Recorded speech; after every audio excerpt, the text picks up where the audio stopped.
Olá pessoal, continuando o nosso curso, né, de processo estocástico, nós vamos fazer uma classificação, né, e dar alguns exemplos, né, de processo estocástico.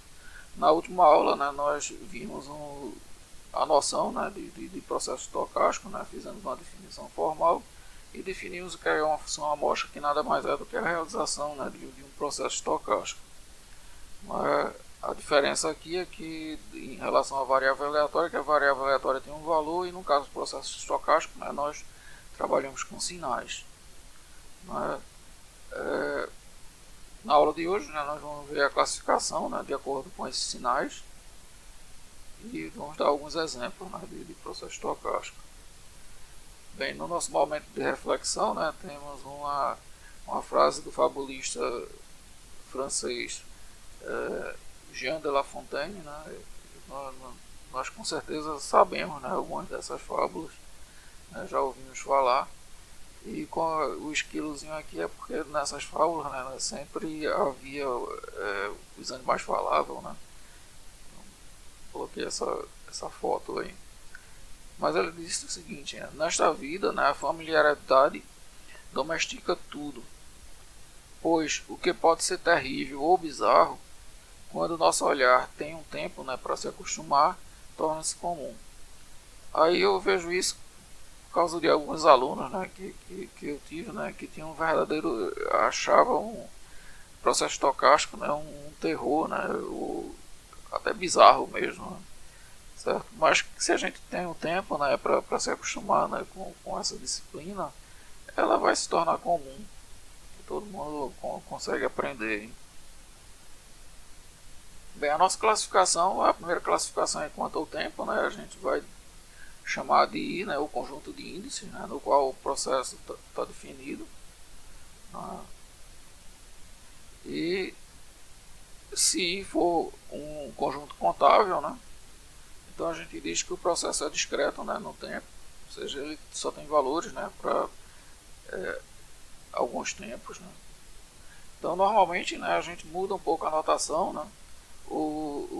Como é a nossa anotação se torna essa daqui, xn igual a xn. O nosso livro, né, que a gente está adotando, usa essa anotação. Eu tenho usado nessa anotação, mas estou pretendendo usar essa até porque eu acho que ela tem algumas facilidades e ela é compatível, né, com análise de sinais, né, que vocês estão vendo, né, ou vão ver.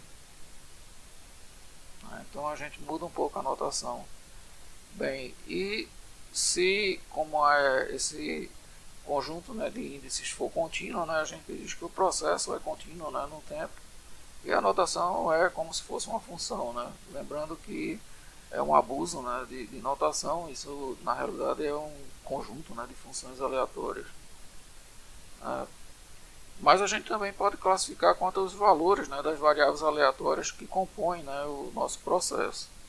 Né? Então, se as variáveis aleatórias forem discretas, né, a gente diz que o processo tem valores discretos. Nesse caso, a gente usa a função de massa de probabilidade, né, para descrever essas variáveis aleatórias. E quando as variáveis aleatórias são contínuas, né, as variáveis que compõem, né, o processo, nós dizemos que o processo tem valores contínuos e usamos, né, a função densidade, né, para isso.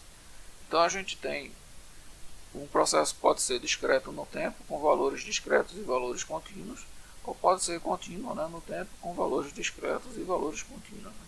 Então temos 4 classificações, né, possíveis. Bem, no primeiro exemplo, né, a gente é um gerador binário, né, com 5 bits. Ele só gera, né, 5 bits cada vez que a gente liga ele gera 5 bits. Aí o bit 0 é 0 volt, o bit 1 é 5 volts. E cada bit, né, tem uma duração, né, de TB segundos. Então a gente tem que o tempo, né, do nosso experimento, né, é 5 TB.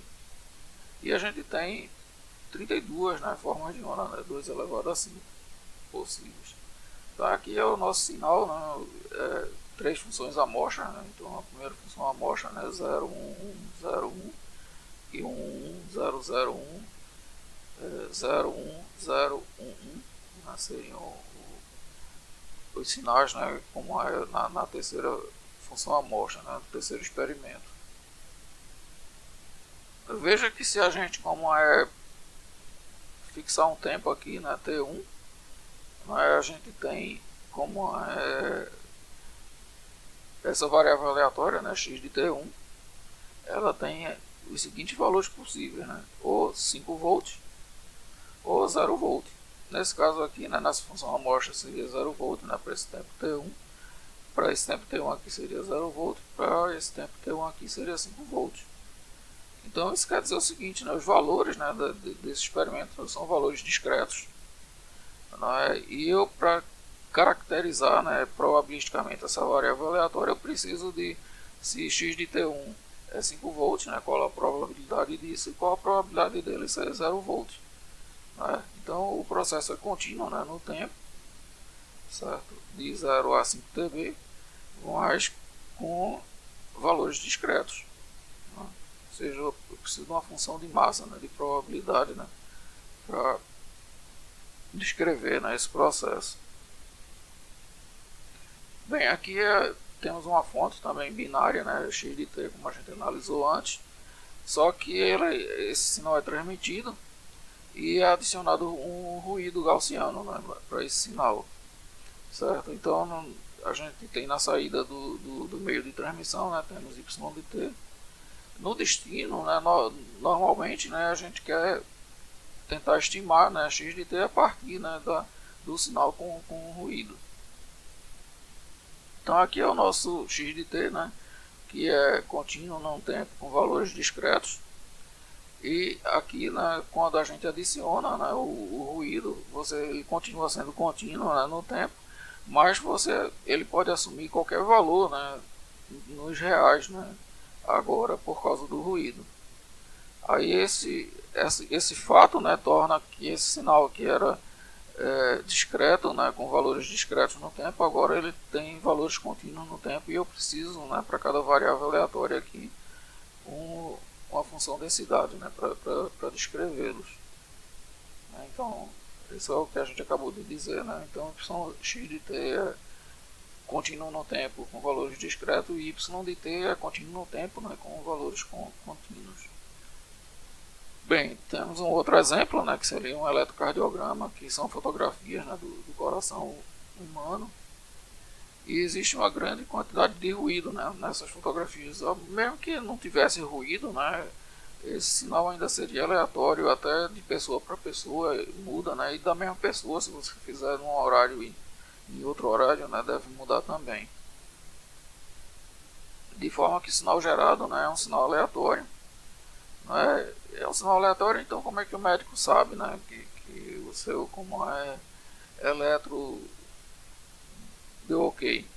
Né, na realidade foram feitos vários eletros, né, com pessoas ditas saudáveis, né, e você tem um padrão que dentro desse padrão, né, é considerado normal, né, que a pessoa esteja normal. Então a gente teria o seguinte aqui, a gente teria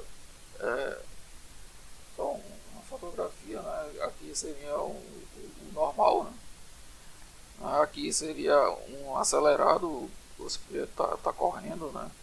Na realidade, as crianças, né, têm esse batimento mais acelerado. Ou podia ter um batimento mais lento, né? Dizem que o Ayrton Senna, né, tinha um batimento bem lento. E aqui indica alguns problemas, né? Que você tem uma arritmia, né, no coração. Então o sinalzinho, né, característico é esse daqui. Né? Diz quando é que entra o sangue e quando é que o sangue sai. E faz esse bombeamento, né? Então nosso coração na realidade é uma bomba, né? Fica bombeando, né, o nosso sangue. Bem, mas esse sinal, né, é um sinal contínuo, né, no tempo e com valores, né, contínuos também. Então precisaria de uma função de densidade aqui para descrever, né, as variáveis aleatórias. Mas, bem, olhando esse sinal aqui, né, a gente poderia fazer uma máquina, né, um software, né, inteligente, né, que pudesse auxiliar, né, o médico, né, no diagnóstico. Então, como a gente já disse, né, esse é um processo contínuo, né, com valores contínuos. Aqui é um outro sinal que a gente tem, aqui é um sinal criado, né, por nós mesmos. É um exemplo que a gente vai usar bastante, né, durante o curso. Hein. E consiste, né, x de t de a, a gente não vai usar o A aqui é só para dar uma ênfase, né, a aleatoriedade, né, desse sinal. E o A, né, ela é uma variável aleatória uniforme, entre 0 e 1. Então o nosso sinal aqui vai variar entre 0 e seno de 2πt, certo?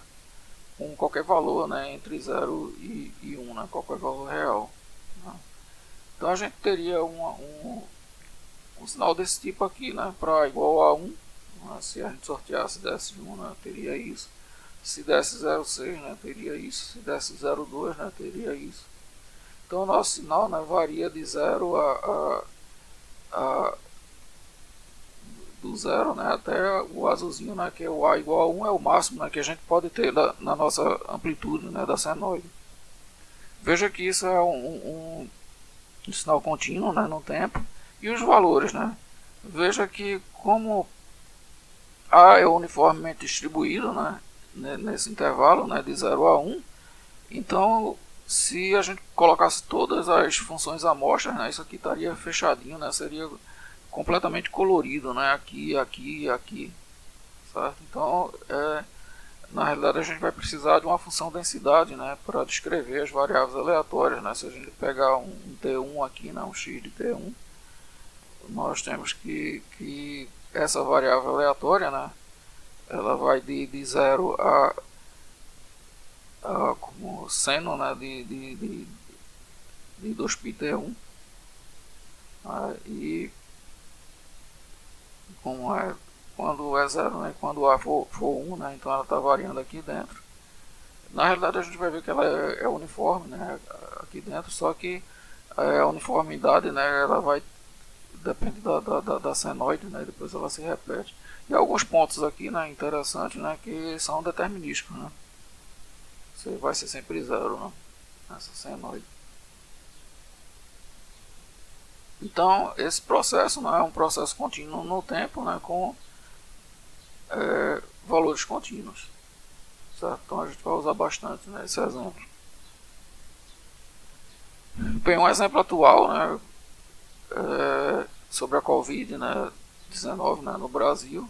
Então a gente vai dois processos que seriam o número de casos e o número de óbitos, né, aqui no Brasil.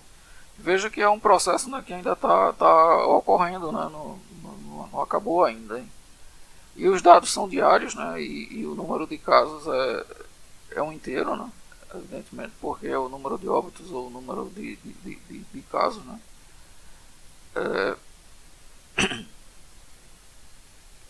E também, né, na figura que a gente vai, tem um outro processo que é constituído, né, pela média móvel, né, de 7 dias. Certo? Então nós temos esse processo aqui, né, que é um processo em andamento. Então tem duas figuras, né, desse processo, né, que ainda está em andamento. Né, aqui do número de novos casos, né, e aqui o número de novos óbitos, né, que a gente tem. E aqui a média móvel, né, também do nosso sinal. Veja, isso é um processo estocástico, né, porque a gente realmente, por exemplo, a gente não sabe como é o comportamento dela mais adiante, né.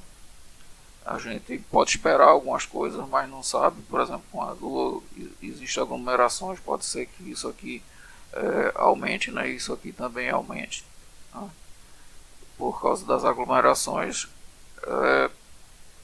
Mas isso é só uma expectativa, né? A gente não sabe exatamente como vai ser, né, a curva como é o comportamento dessa curva no futuro. O interessante é que a gente diz que um experimento aleatório pode ser repetido várias vezes, né? Mas nesse caso aqui a gente só vai ter uma função amostra. Hein? O máximo que a gente pode ter são funções amostras, né, de outros países. Né? Ou, por exemplo, se a gente tivesse no passado, né, essas funções, né, a gente poderia comparar com alguma coisa. Então a ideia é também que a gente guarde, né, essas estatísticas, né, para que, vamos dizer, se essa coisa se repetir algum dia, né, espero que não, ninguém espera, né, que isso seja repetido, né, você já tem, né, uma função amostra, pelo menos, né, do processo, né. Então esse processo aqui é um processo com uma única função amostra, né, mas mesmo assim ele lhe dá muita informação. E aqui, né, a média móvel, e essa média móvel, né, a gente vai analisar isso mais adiante, né, no nosso curso. A média móvel ela tem a seguinte característica, ela diminui, né, a variância, certo, do sinal. Veja que esse sinal ele acompanha, né, o sinal como é cheio de degraus, né, ou seja, esse sinal aqui, né, tem uma variância grande, né, esse sinal. Mas quando você pega a média móvel, né, você diminui a variância. Quando você diminui a variância, né, você tem mais certeza, né, sobre os dados. Esses dados aqui, por exemplo, né, você não tem tanta certeza porque depende do número de testes. Né? Esse daqui não, já o número de mortos é mais confiável. Né? Então é um dado mais confiável. Mas a média móvel ela tem essa característica, né, de diminuir a variância. E, portanto, né, dá uma certeza maior, né, sobre o comportamento da curva. Essa é a ideia da média móvel. Hein?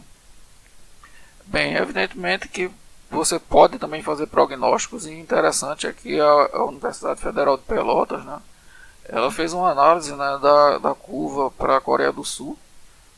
Por exemplo, fez alguns prognósticos, né, e os prognósticos deram muito parecidos, hein, com a curva real, né, da Coreia do Sul. É bem interessante, né, esse fato. Hein. Mais uma coisa também que eu gostaria de perguntar a vocês, né, será que tem alguma correlação, né, do número de casos com o número de mortos? Né, como é que é essa correlação? Né? Se espera, né, que sim, né, mas como se dá nessa correlação? Interessante era que se essa correlação for diminuindo, né, isso quer dizer que a gente está conseguindo curar, né, as pessoas. Então a gente tem que é um processo discreto, né, no tempo, ou seja, essas barrinhas são todas por dia, né, e os valores são discretos, né, porque aqui é o número de novos casos ou o número de óbitos. Né. Outro exemplo, né, bem prático também, que eu gosto bastante, porque eu participei, né, desse experimento, é verificar, né, o estado de poluição, né, do isolador de vidro através de sinais de radiofrequência. Né. A gente já sabia, né, que se a gente submeter um isolador, né, a uma alta tensão, né, ele se comporta como sendo um transmissor, né, de sinais de radiofrequência. Então a gente pode captar, né, por uma antena, né, esses sinais, né, e ver como é o comportamento dele. Né. E o que a gente queria verificar era se esse comportamento era diferente, né, quando o isolador está com poluição ou quando ele não está limpo, né, é um isolador novo, né, ou um isolador poluído. Né. Na realidade, o nosso teste foi feito com um isolador com poluição severa. Né? Foi um experimento realizado no laboratório de alta tensão, né, do nosso departamento, e foi para concessionária, né, de energia elétrica de Alagoas. Era um projeto, né, com a concessionária. Né. Então, nós fizemos várias medições. Né. Na realidade, a gente fez medições de 30 MHz a 1 GHz. Né. Teve que usar 2 antenas para isso. Mas os melhores resultados foram entre 30, né, e 130 MHz. Então aqui a gente tem nosso sinal, né, limpo, né, e o nosso sinal poluído. Quando o isolador usado, né, no teste era poluído, quando o isolador usado no teste era limpo. E dá para ver, né, que realmente são sinais diferentes. Hein? Então a gente pode estimar, né, o nível de poluição, né, do isolador a partir, né, desses sinais que são emitidos. uma das coisas que é interessante aqui são essas raias, né? Como a gente está de 30 a 130 MHz, a gente tá numa faixa, né, que é usada pelas rádios FM. Esses picos aqui são as rádios FM do local. Para cada local, né, a gente poderia ter essas raias diferentes. O que a gente percebeu, veja que antes de falar nisso, né, eu queria dizer o seguinte, que aqui não é tempo, hein? É um sinal contínuo, né, mas é um sinal contínuo na frequência, né, os dois sinais. E os valores, né, são contínuos também. São valores contínuos. Então a gente tem aqui um sinal contínuo, né, na frequência, não no tempo, né, e com valores contínuos, certo? Mas como é que a gente pode fazer a diferença, né, desses dois sinais? Então a gente percebeu o seguinte, né, que esse sinal aqui ele tem uma média, né, menor do que a média, né, do sinal vermelho, né, e o nível DC, né, na realidade desse sinal, né, é menor, né, do que o nível DC desse sinal, do sinal vermelho. Mas o outro aspecto é a variância, né? Veja que aqui, né, você varia pouco, né, em relação à média. E aqui, né, você varia muito, né, em relação à média. Então, se a gente fizesse um gráfico, né, média versus variância, né, a gente poderia discriminar, né, esses sinais. E isso foi feito, hein? Então, como a gente já tinha dito, né, são sinais contínuos na frequência e com valores contínuos. E aqui é a média, né, pelo desvio padrão. Aqui é a raiz quadrada, né, da variância. Aí você tem o seguinte, ó, os sinais, né, do isolador poluído, né, ficaram aqui em cima, né, quando a gente faz a média e a variância deles. E quando eles estão limpos, né, ficaram aqui embaixo, dizendo, né, que realmente nós podemos discriminar, né, com uma certa facilidade, né, os dois como isoladores. No laboratório, né, que o laboratório de alta tensão, né, aqui está a antena, né, que foi usada, o nosso como isolador, e aqui, né, o analisador de espectro, né, que pegou esses sinais. Bem, aqui é uma foto, né, esse foi o isolador poluído, né, que foi colocado. Esse isolador aqui é só de suporte, ele está bypassado, né, por um fio terra, né, ele só serve de suporte. E aqui, né, simula, né, uma linha de transmissão. Então a tensão é colocada aqui, né, e o sinal gerado, né, é captado, né, pela antena. E aqui foi o isolador, né, que foi usado, hein. Esses sinais, né, são parecidos com o sinal da Covid, né, só que a gente pode realmente repetir o teste, hein, mas o teste, né, o teste aleatório, ele não é trivial, hein, de ser repetido, hein, também. E custa caro, hein, repetir os testes. Hein. Então, para a gente ter uma estatística, né, boa, era preciso repetir várias vezes, mas não é tão fácil. Hein. Bem, aqui são os créditos, né, tem as fotos do professor, a foto do eletrocardiograma, né, tá nesse site, né, Medicina, Mitos e Verdades, e as fotos do Covid, né, são da Wikimedia, né, que a gente pode usar, né. Bem, na próxima aula, né, nós vamos ver como a gente caracteriza, né, probabilisticamente, né, os processos estocásticos. Então, pessoal, até a próxima aula.